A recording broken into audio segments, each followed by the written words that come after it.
អារម្មណ៍ប្រចាំមួយនេះដណ្ដើមពេញចិន្តាព្រោះតែស្នេហាទៅខ្ញុំតងនឹងចាំដាំស្នេហានេះឡើងអូនខែប្រចាំជីវ៉ាសូមបងគុំឆ្ងល់រឿងទាំងអស់នេះគឺក្នុងពាក្យ4ម៉ាត់គឺអូនស្រឡាញ់បងគឺអូនស្រឡាញ់បងអូនចង់ឲ្យគេដឹងថាបងសង្សារអូនមិនចង់ឲ្យគេក្បែរជិតស្នេហ៍នឹងស្នេហ៍ស្នង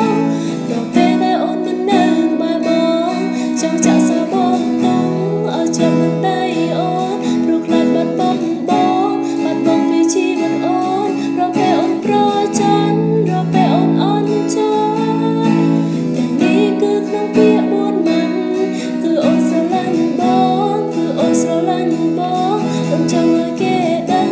ថាបងសង្សារអូនមិនចង់ឲ្យគេក្បែរស្និទ្ធស្នាលនឹងស្នេហ៍ស្នងដល់ពេលដែលអូនមិននៅក្បែរបងចង់ចាក់សោបងទុំឲ្យជាប់នឹងដៃអូនព្រោះខ្លាចបាត់បង់បងបាត់បង់ពីជីវិតអូនរកពេលអូនប្រច័ណ្ឌរកពេលអូនអន់ចិត្ត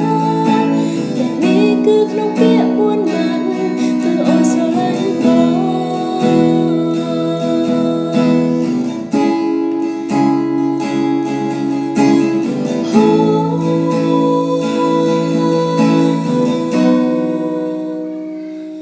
គឺអូនស្រឡាញ់បង